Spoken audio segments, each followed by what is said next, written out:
AE86 adalah mobil yang lahir pada era 1980-an dan tetap menjadi ikon hingga saat ini. Mobil ini bukan sekedar kendaraan biasa, tetapi juga membawa sejarah panjang dalam dunia otomotif, khususnya dalam dunia balap dan drifting. Apa yang membuat AE86 begitu legendaris, dan bagaimana spesifikasinya, performanya, dan warisannya dalam dunia otomotif? Intro dulu. Pertama, kita mulai dari sejarah dan perkembangan si Toyota AE86. Pada tahun 1983, Toyota merilis AE86 sebagai bagian dari keluarga Corolla dan Sprinter. Toyota AE86 yang berbagi platform dengan Corolla masuk dalam kategori mobil sport ringan, tetapi memiliki keunggulan dalam performa berkendara berkat sistem RWD-nya. Mobil ini tersedia dalam dua varian utama, yaitu Toyota Corolla Levin dan Toyota Sprinter Trueno. Perbedaan utama antara keduanya terletak pada desain lampu depan. Levin menggunakan lampu tetap, sementara Trueno menggunakan lampu pop-up yang khas. AE86 adalah generasi terakhir dari Toyota Corolla yang masih menggunakan konfigurasi penggerak roda belakang. Hal ini membuatnya menjadi pilihan favorit bagi para penggemar balap jalanan dan drifting, terutama di Jepang. Pada saat itu, mobil-mobil dengan penggerak roda depan atau FPD mulai mendominasi pasar karena dianggap lebih efisien dan mudah dikendalikan. Namun AE86 tetap mempertahankan RWD-nya, memberikan keunggulan dalam handling dan performa. Sebelum kita ke pembahasan selanjutnya, bisa banget bantu channel ini dengan cara subscribe, karena 99,5% penonton di channel ini belum subscribe. Dengan subscribe, kalian sudah mengurangi satu pengangguran di negeri ini. Thank you. Oke, kita lanjut ke pembahasan selanjutnya. Dari segi spesifikasi dan performa, Toyota AE86 dibekali dengan mesin 4 AGE berkapasitas 1,6 liter DOHC 16 valve yang mampu menghasilkan tenaga sekitar 130 horsepower pada 6.600 rpm. Mesin ini terkenal dengan karakteristik putaran tinggi dan respon throttle yang cepat. Dengan bobot yang ringan sekitar 150 kg, AE86 memiliki rasio tenaga terhadap berat yang cukup baik, membuatnya sangat responsif di tikungan dan saat akselerasi. Ada beberapa fitur teknis yang menjadi AE86 istimewa. Suspensi depan McPherson strut dan suspensi belakang 4 link dengan lateral road yang memberikan keseimbangan optimal saat bermanuver. Suspensi McPherson strut di bagian depan merupakan desain sederhana namun efektif yang mengurangi bobot yang meningkatkan kestabilan saat menikung. Sementara itu, suspensi belakang 4 link dengan lateral road memastikan roda belakang tetap sejajar dengan jalan, memberikan cengkraman yang lebih baik dan mengurangi efek body roll saat bermanuver cepat. Lalu menggunakan Differential Limited Slip atau LSD, fitur opsional yang membantu meningkatkan traksi saat menikung dengan cara membatasi perbedaan putaran roda kanan dan kiri. LSD sangat berguna dalam balapan dan drifting karena memungkinkan kedua roda belakang mendapat tenaga yang lebih merata, mengurangi kemungkinan kehilangan cengkraman. Dan AE86 menggunakan transmisi manual 5 percepatan yang memberikan pengalaman berkendara yang lebih menyenangkan dan terkontrol. Di dunia motorsport, AE86 sering dimodifikasi untuk mendapatkan performa lebih tinggi. Beberapa modifikasi umum meliputi penggantian intake, header, camshaft, serta penggunaan turbocharger atau supercharger untuk meningkatkan tenaga. Sekarang kita bahas Toyota AE86 di dunia balap dan juga drifting. AE86 mendapatkan reputasi sebagai mobil balap yang andal, terutama dalam ajang rally dan touring car. Pada tahun 1985, AE86 mulai menunjukkan taringnya di British Rally Championship, di mana Per Eklund berhasil menjuarai grup A. Tak berhenti di sana, tahun berikutnya AE86 semakin diperhitungkan ketika Lars Erik Torp mendominasi beberapa seri dalam European Rally Championship 1986. Sementara itu, di ajang rally RAC Rally 1986, David Llewellyn membawa AE86 menjuarai di grup N, membuktikan bahwa mobil ini mampu bersaing di medan berat rally dunia. Namun kejayaan AE86 tidak hanya terjadi di rally. Di Japan Touring Car Championship 1984 sampai 1985, mobil ini menjadi favorit di divisi 3 dengan salah satu pembalap legendaris Keiichi Tsuchiya yang kala itu mulai dikenal sebagai Drift King. AE86 juga tampil di Australian Touring Car Championship 1985 dengan John Smith meraih beberapa kemenangan di kelasnya. Puncak kejayaan di dunia touring car terjadi pada 1986 ketika Win Percy menjuarai Macau Julia Race, salah satu ajang paling bergengsi di Asia. Tahun yang sama, AE86 juga mencetak kemenangan di beberapa seri European Touring Car Championship dengan nama besar seperti Walter Röhrl, yang sempat mengemudikannya. Nggak berhenti di situ, i86 kembali mengukir sejarah di British Touring Car Championship tahun 1987 ketika Chris Hoggett berhasil membawa mobil ini menjadi juara kelas 1600 cc. Toyota i86 bukan hanya sekedar mobil lawas, tetapi sebuah legenda yang mengukir namanya di dunia drifting. Semuanya bermula dari Keiichi Tsuchiya, sang drifting, yang mempopulerkan teknik drifting menggunakan i86 di jalanan pegunungan Jepang pada era 1980-an. Gaya mengemudinya yang agresif namun presisi menginspirasi lahirnya ajang drifting profesional. Pada tahun 2001, D1 Grand Prix resmi digelar, dan i86 langsung menunjukkan taringnya. Katsuhiro Ueno, seorang drifter asal Jepang, mengendarai i86 dengan teknik tinggi dan memenangkan D1 Grand Prix pada tahun 2002, mengalahkan mobil-mobil dengan tenaga lebih besar seperti Nissan Silvia dan Toyota Supra. Kemenangan ini membuktikan bahwa i86 bukan sekedar mobil klasik, tetapi masih sangat kompetitif di lintasan drifting.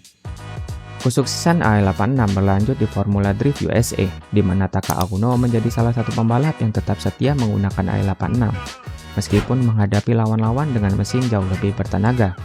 Di berbagai ajang drifting global, i86 tetap memiliki tempat tersendiri, menjadi simbol ketangguhan dan keterampilan dalam mengendalikan mobil. i86 terkenal bukan hanya karena dunia balap, tapi juga karena pop culture. Yang menjadi salah satu faktor terbesar yang membuat i86 semakin terkenal adalah kehadirannya dalam manga dan anime Initial D. Tokoh utama Takumi Fujiwara, seorang remaja yang awalnya hanya bekerja sebagai pengantar tahu dengan mengendarai Toyota i86 Trueno di pegunungan Akina. Yang menjadi awal konflik di anime ini adalah ketika Takumi tanpa sengaja mengalahkan pembalap profesional dari tim Red Suns, yang kemudian memicu serangkaian tantangan dari berbagai pembalap jalanan. Sepanjang cerita, ia menghadapi lawan-lawan tangguh seperti Ryosuke dan Keisuke Takahashi, serta pembalap terkenal lainnya. Dan juga karena keakuratan teknik mengemudi dan detail mobil yang ditampilkan dalam Initial D membuat banyak orang tertarik untuk memiliki i86, bahkan di era modern. Berkat Initial D, i86 menjadi lebih dari sekedar mobil tua. Ia menjadi simbol keahlian mengemudi, determinasi, dan semangat balap jalanan. Popularitasnya melonjak di seluruh dunia, membuat harga i86 meningkat drastis, terutama untuk model yang masih dalam kondisi baik. Gua ada sedikit teori soal hubungannya antara anime Initial D dan Toyota i86. Banyak yang percaya bahwa kesuksesan Toyota i86 di dunia nyata tidak lepas dari anime Initial D. Banyak yang percaya bahwa kesuksesan Toyota i86 di dunia nyata tidak lepas dari anime Initial D, yang secara tidak langsung menjadi kampanye pemasaran terselubung untuk Toyota. Toyota tidak secara langsung terlibat dalam produksi Initial D, tetapi penggemar percaya bahwa mereka mendukung secara diam-diam untuk meningkatkan popularitas i86. Setelah Initial D sukses, harga i86 melonjak drastis. Bahkan untuk unit bekas, hal ini memunculkan teori bahwa Toyota diam-diam mendapatkan keuntungan dari hype yang diciptakan anime tersebut. Sebagai buktinya, Toyota kemudian merilis Toyota GT86 dan GR86 yang jelas-jelas terinspirasi dari i86, seolah ingin melanjutkan hype dari Initial D. Sekarang kita ke pembahasan reinkarnasi dari sebuah i86. Pada tahun 2012, Toyota merilis GT86. GT86 adalah mobil sport yang dirancang sebagai penerus spiritual dari Toyota i86. Mobil ini dikembangkan bersama Subaru, yang merilis versi kembarannya dengan nama Subaru BRZ. Sementara Scion, merek Toyota di Amerika, juga merilisnya dengan nama Scion FRS hingga tahun 2016. GT86 mempertahankan filosofi fun to drive dengan bobot ringan, keseimbangan sasis yang sempurna, dan penggerak roda belakang, mirip dengan i86. Mobil ini dibekali dengan mesin FA20 2 liter natural aspirated boxer dari Subaru yang menghasilkan 200 horsepower, cukup untuk memberikan pengalaman berkendara yang responsif dan lincah. Seperti pendahulunya, GT86 juga menjadi favorit dalam drifting, balap jalanan, dan berbagai ajang motorsport. Di Formula Drift, GT86 digunakan oleh beberapa drifter profesional, termasuk Ryan Tuerck dan Ken Bushi. Di D1 Grand Prix, beberapa tim menggunakan GT86 yang dimodifikasi dengan mesin bertenaga besar, seperti itu JZ GTE atau V8. Dan di GT4 Series, GT86 berkompetensi di ajang balap ketahanan dalam kategori GT4. Toyota GT86 mempertahankan esensi dari i86, bukan soal tenaga besar, tetapi tentang keseimbangan dan keterampilan berkendara. Pada tahun 2021, Toyota merilis generasi penerusnya, GR86. dan merupakan hasil pengembangan bersama Subaru juga. Mobil ini membawa filosofi yang sama seperti pendahulunya dan Toyota AE86, yaitu pengendalian yang presisi, bobot ringan, serta penggerak roda belakang, menjadikannya mobil yang sangat menyenangkan untuk dikendarai. Dibandingkan GT86, GR86 mengalami peningkatan signifikan dalam performa, menggunakan mesin FA24 2,4 liter boxer natural aspirated dari Subaru dengan tenaga 231 horsepower yang lebih besar dari GT86 yang hanya 200 horsepower dan torsi 200 Nm. Mobil ini 0-100 km per jam sekitar 6,3 detik, lebih cepat dari GT86 yang 7,4 detik. Dengan mesin yang lebih bertenaga dan bobot tetap ringan, GR86 menawarkan akselerasi lebih baik dan handling yang lebih tajam. Di dunia motorsport, GR86 menunjukkan kehebatannya. Di Formula Drift, Ryan Tuck dan Ken Gusi menggunakan GR86 yang dimodifikasi untuk kompetensi drifting profesional. Di Super Takio Series, Toyota mengembangkan GR86 untuk ajang balap ketahanan di Jepang. Dan Toyota Gazoo Racing GT Cup, seri balap virtual dan dunia nyata yang menggunakan GR86 sebagai mobil utama.